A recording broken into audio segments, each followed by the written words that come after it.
Hey, what's up? Thanks for tuning in to Almost Rich TV. I'm Mocha. I'm Ashari. And today we'll be opening our segment talking about Nigeria, y'all. Nigeria. Yes, and the Nigeria's militant Islamic group Boko Haram. Tune into this video.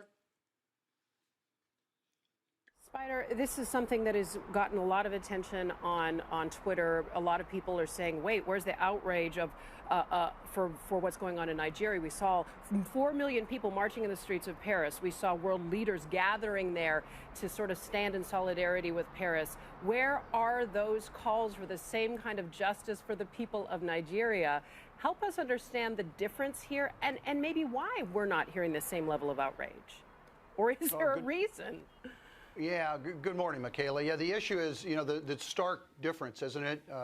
World leaders, very prominent, linking arms, walking the Champs-Élysées, complete solidarity against this and outrage against what happened in Paris, vis-a-vis what we see in Nigeria, which is truly not, it should not be surprising. Look, what's happening in Nigeria is barbarous. It's horrible. I mean, it's complete madness.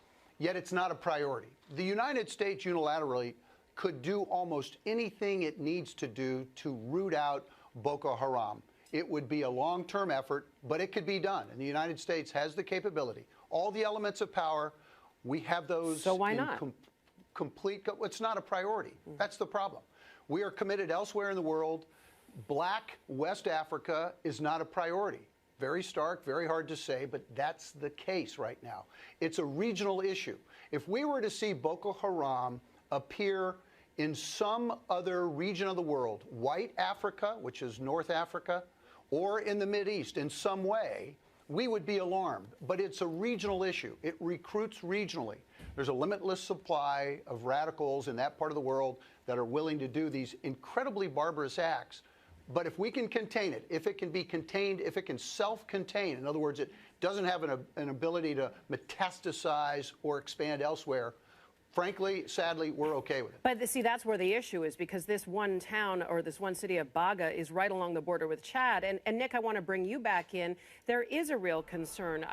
President Goodluck Jonathan sent his sympathies to Paris, yet he said nary a word about what happened in that border town where there was a slaughter of some reports saying 2,000 people. This is radical terrorism, seemingly unfettered. Unfettered and metastasizing for that reason. We've heard that from the Archbishop of Jos here, an influential figure, saying exactly that. Look, here you have Boko Haram in Nigeria. They've just struck across the border in Cameroon. They've got the freedom of access into Chad, across to Niger to the north.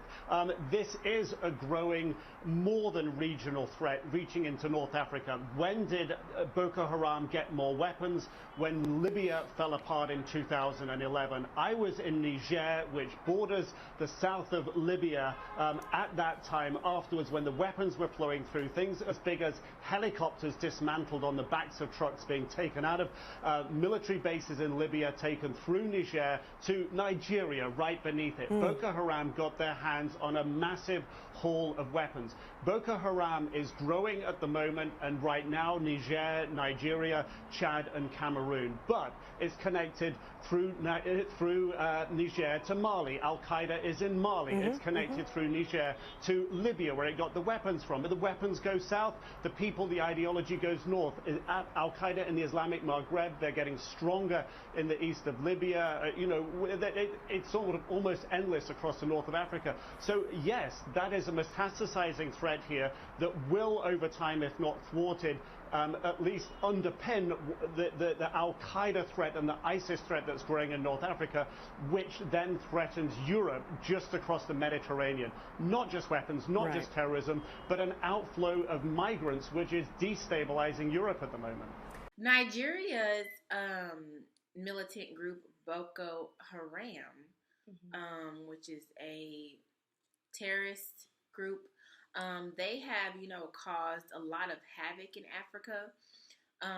If you didn't know, there was a shooting about a week ago. Yeah, about a week ago, in one of Mali's major schools. and also, recently the hotel attacks. So it hasn't just been those two significant attacks that the world. But there has been 11 series of terrorist attacks. Exactly. And assassinations. Yes, several. And it's actually been, Boko Haram, it's been going on for years. Years and years. And it has caused havoc in Africa's most poverty-stricken country. Yeah. Through a wave of bombings, assassinations, and abductions. Like, they abducted several schoolgirls from the school itself. This terrorist group is fighting to overthrow the government and create an Islamic State. Mm-hmm. They still haven't found the girls that were actually kidnapped from another school. Still haven't. Which that happened a couple years back, I believe in 2013. And that's sad. And then recently the shootings, which was that was also around the same time of the Paris attacks. And throughout these 11 series of attacks, I believe 2,000 people have been killed. Mm-hmm. And my thoughts towards this incident is just that, okay, we can sell them weapons, but why hasn't this gone viral throughout our media? Like, why don't the United States know anything about what's going on in West Africa right now? Yeah, like CNN, they have posted, some things about the hotel attacks and, world news, but it's not like local news was posting about the Paris attacks. You see what I'm saying? This is something, at the end of the day, we need to pray for the world. It's something that, if they're going to post things about other countries, Africa should be in there as well. That is true. So I want to know what you guys think about this assassination.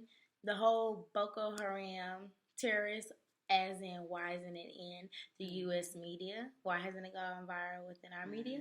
And also your thoughts towards this terrorist attack. Yes, we want to hear. And I mean, someone's going to say, well, also, what about Beirut and what about Syria? Yes, what about it? That's a good question. Because there was just a bill that was passed that those Christians that's getting killed in Syria, they can't even come in our state, right? Yeah, like Governor Abbott just released a statement saying that he was not going to, accept any refugees because of the situation going on in other countries.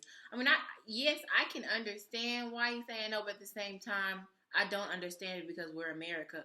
We've been taking in, we're the melting pot. We've said this before, we're the melting pot. We've been taking in people from other countries for years. So pound sign, Boko Haram to our dash line, this number below us. Yes. I want to hear from everybody, your mama, your granny, your sister. If your nieces and kids can talk to, be sure they text our dash line. Alrighty guys, thanks for tuning in.